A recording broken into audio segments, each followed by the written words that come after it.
So this is the Acer Nitro 5 gaming laptop. It comes with the latest Intel i7 11th Gen, the newly launched Nvidia 3050 Ti and a 144Hz IPS LCD display.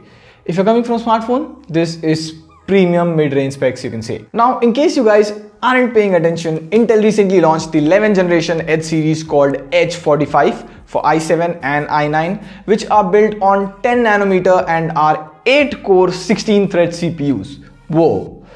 But there's much detail to that. This is Prateek, you're already watching Techwiser, and after watching this video, you'll have a clear idea of the Nvidia 3050 Ti and Intel H series CPUs gaming performance. And before we get into this video, a quick shout out to Intel for making this video possible. But again, you know it, I know it, the opinions are mine. Let's go. First off, let's quickly get the box out of the way. You get the laptop under this sleeve. Whoa, it's heavy. With a charging brick, which again looks like 100 plus watt, a few paperworks and these Planet stickers. See, if you are a fan of putting stickers everywhere, why? But yeah, GG. Moving on to the laptop itself. The Acer Nitro 5 is a thick boy. It weighs around 2.6 kgs and there's a good reason for it. I'm excited about that part. We'll get to that in a moment. First of all, the ports. I am delighted. No dongle life from now on. You get two USB 3.1 ports, gigabit Ethernet port with a headphone jack on the left. On the right, you get one more USB 3.1 port, HDMI 2.0 and a USB-C Thunderbolt port. Oh my god, I feel so nice. 3 USB ports in a laptop in a long time, baby. There's no SD card slot here, which is a rare commodity these days in laptops. Now, I really like that the charging port is on the back of the laptop. So while you're gaming, it doesn't come in between your external mouse or other accessories that are plugged in. And here's the fun part. When you open up the laptop, boy, you can do it with one hand, and this hinge is so good. I just like opening and closing the lid. Woo. Okay, I'll stop. And you see this Rgb keyboard. The keyboard consists of 4 configurable RGB zones, and you can configure the color within the Acer Nitro app. And if you feel fancy, it also has dynamic patterns. Now, a minor complaint would be a flex on the keyboard. Like you see here at the center, it's minor, but it's there. On the top, you get a 15.6-inch IPS LCD display with a 144Hz refresh rate, and it can go bright up to 300 nits peak brightness. Now, that number might sound less, but it's a big display, and Acer provides anti-glare coating. So, in my limited amount of testing indoors in office light or a huge studio light flashing right behind me, you don't see reflections. So, the display is adequate for indoor use or office use. Now, the heart of the laptop is performance. It comes with a 16GB DDR4 3200 MHz single RAM stick, which can be expanded to 32GB. And another thing, the laptop comes with a M.2 as well as a hard drive slot, so you can upgrade the SSD and hard drive depending on the version you end up buying. For CPU, we are dealing with a 8-core 16-thread i7 11800H. Now pay attention.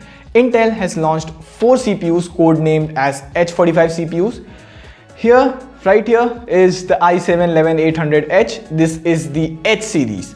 The H series of Intel CPUs don't support overclocking. So if you want to overclock, you should get the HK variant. As far as I remember, only the Intel i9 in the 11th generation has an HK variant for laptops.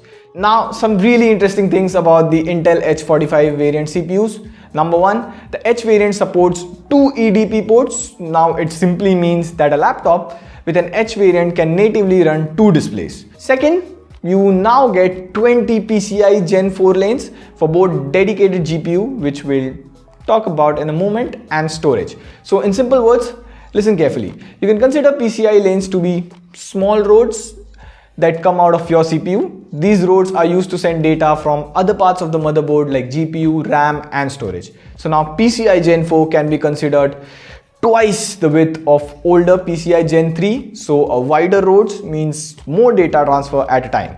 It's 64 Gbps compared to 32 Gbps. Yeah, the bigger B. Moreover, the Intel H45 CPUs have 8 DMI lanes. Now in basic terms, let me show you. Now I have a 4 TB hard drive connected to my laptop. I'll transfer a 4GB video file to my internal hard drive. And as you can see, the transfer speed is around 65 Mbps. Now let me attach one more SSD to another USB port, and I can do that because, hey, more ports.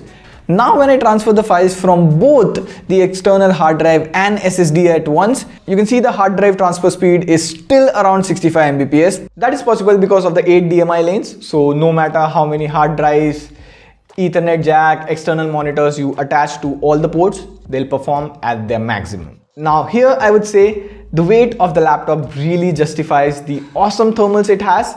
As you can see, it has 2 fans with 4 outlets. 2 outlets are behind the laptop and 1 each at the side. Now at max RPM, you can see the Crossmark and Geekbench single core and multi-core scores. Interesting. Also, I did a 30-minute CPU stress test with the Intel XTU app, and the temperatures were way in around 65 degrees with max TDP around 37 watt. That's cool, like literally cool. Now, the Acer Nitro 5 is also equipped with a Nvidia Rtx 3050 Ti. Now, if you aren't aware of the Nvidia GPU lineup, the RTX 3050 Ti is an upgrade to the GTX 1650 Ti. It's RTX and not GTX, so it supports ray tracing and DLSS in games. And I tested that out. With CPU heavy games like CSGO, it can pull in around 200 FPS at high graphics easily thanks to the H45 Intel CPUs. With more CPU GPU bound game GTA 5, Full HD high graphics settings, you can get around 69 FPS. If you lower the shadows a bit, you can even reach 100 FPS. And with ray tracing and DLSS games like Control, DLSS gives you better FPS than normal, and plus ray tracing makes the whole experience of the game better. Like as you can see, I can see the reflections in the mirror with ray tracing on. And Nvidia GPUs also have a couple of cool Nvidia apps I personally like. First up is the Nvidia Broadcast. Let me show you a live demo. So now we have the fan on, AC on, the exhaust on. We also have some traffic noises. Kaushal, can you make some more noise? So this is before turning on Nvidia Broadcast, and I am speaking directly through the laptop's internal microphone. And now I'm going to turn on Nvidia Broadcast, and hopefully the audio should get better. It's trying to learn the voices around me, and I hope now you can hear me clearly. A quick brown fox jumps on the lazy dog, and I'm not the lazy dog. Okay, thank you, Kaushal.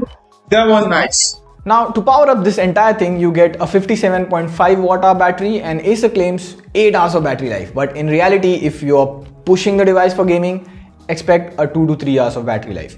And while using it for browsing, movies or gaming, the battery life improves to 5 to 6 hours.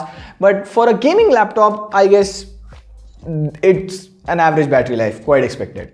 The power brick is a huge 180 watt adapter, and it can really drive this laptop well. By the way, this portion was through the laptop's webcam. So let me know how is the video and the audio quality through the webcam. Moreover, Intel H45 CPUs now come with Wi-Fi 6E, which is just Wi-Fi 6 enhanced. The name says it, 6E. Now in India, the Indian government hasn't opened up the 6 GHz spectrum for Wi-Fi 6, so you wouldn't get the full potential of Wi-Fi 6E. But in normal 5 GHz network, here, see a side-by-side comparison with a Wi-Fi 6 laptop on the same Wi-Fi network. Speed on the Acer Nitro 5 with the Intel Wi-Fi 6E modem is really good. And we got the same speed every single time. The Wi-Fi 6E turns out better speeds on the same Wi-Fi router. So, to summarize, the Acer Nitro 5 starts at around 90,000 rupees for 8GB 256GB SSD and 1TB hard drive, but with the Nvidia 3050. And if you have the budget of around that price, it's a good gaming laptop to consider, especially for the 8-core 16-thread Intel i7-11800H. There's also a 1650 Ti variant with the same CPU at around 84,000. You can also consider that if you don't intend on playing ray tracing gamings or need huge machine learning performance. And on that note, which laptop would you want to see next? Let me know. This is Prateek. Like the video. See you soon.